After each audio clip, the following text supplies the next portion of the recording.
Sharkie Gamer here, and today we'll have a look at another Cheetah product. Now, if you don't remember who Cheetah was, they were the company that made all the character stick series. So they made all those joysticks shaped like characters like Batman, you got the Terminator, you got Bart Simpson, you got Alien, all those type of sticks. They made another joystick, and that's what we're having a look at right now. This one is called the Tortoise.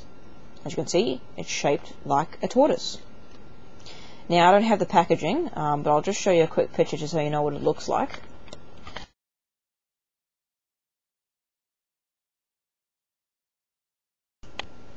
As you can see from that quick pic there, it's just like a plain box. It had a picture of the tortoise with like grass on it and everything like that. It's, I don't know, it's like a little turtle tortoise home, should I say. I don't really have the packaging because this one is quite a rare controller to find, and I would think that the one with the packaging would be extra rare to find it. But anyway, this is made for quite a few systems actually. As you can see here, it's got two plugs which basically make it more compatible with older systems. So you got your common ones like Atari, Commodore, Amstrad. It also works with certain Sinclair Spectrum systems, and also because it's got the older pin type, it will work with some of the older systems as well. So it's a very compatible kind of joystick. Okay, so initially looking at it, you'll notice he has a little face there. He's got three big buttons on his shell, and it's also got suction cups on the bottom. So the idea first off, with suction cups, they stick to a surface so he doesn't move around, makes it easy to play. With the buttons on the top, basically you have your hand on the shell and you press the buttons. Now the buttons on the top aren't very clicky at all, so you actually got to press pretty hard for them to actually register properly. So it's kind of hard to know if you pressed it right sometimes because it doesn't go in that much. And also sometimes when you're holding it like this, especially if you have small or medium-sized sort of hands, the shell might feel a bit too big for you. Because I know that's what sometimes it feels when I've used this and trying to press those buttons. The shell just feels just a bit too big. But overall, it does curve to your hand, as you can see. It's got a curve, so your hand does fit on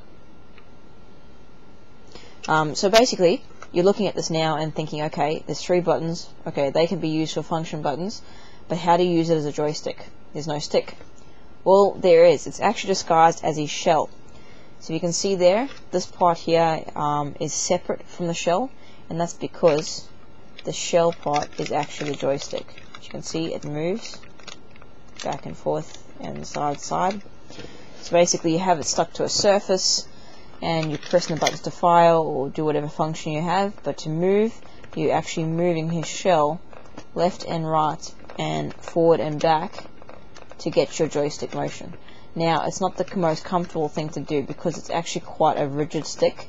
So when you're actually moving it like this, you do have to put quite a bit of force to move it properly, especially if you're in one of these games that you really have to move quickly. This would definitely not be the controller for that. But it's a really unique type of thing, and I mean, it does, when it works well, it does work well, because you can just slightly rock it back and forth, and you'll get that kind of motion. So, you know, it does work when it wants to, but it's quite a precise kind of. I'll try to show you the movement there. It's not much at all. You don't get much movement. But that is your joystick part, basically. So you could almost call this like a keypad or keypad controller, joystick keypad, whatever you like to really call the type of controller it is. But it's a unique design. I mean, it is really rare to find. I quite like it. It's got a nice little turtle kind of face there, or should I say tortoise, as they call it on the box. It's a tortoise, not a turtle. It's a good for display piece. At the moment, this is sitting on my shelf as a nice display piece because it looks pretty cool, and I don't really have the box for it, so it's sitting on my shelf there. But it looks really nice. It's good for collectors, and you can pick this up really cheap. I mean, really cheap. I mean, I picked this up for a couple of dollars. So they are very affordable if you wanted to add something to your collection. But they are hard to find. They don't come up very often. And I think that's because people didn't really like them, or they didn't really use them. They got shoved in a box somewhere, or I don't know. But they are interesting. They are definitely an interesting device. But yeah, that's about all I can say about it. Thanks for watching, guys. I'm Sharkie Gamer. Feel free to leave a comment down below if you liked this video and hit that like button. If you haven't subscribed yet, then please do so. I'll have heaps more controller and etc. reviews up very shortly. Thanks again for watching, guys.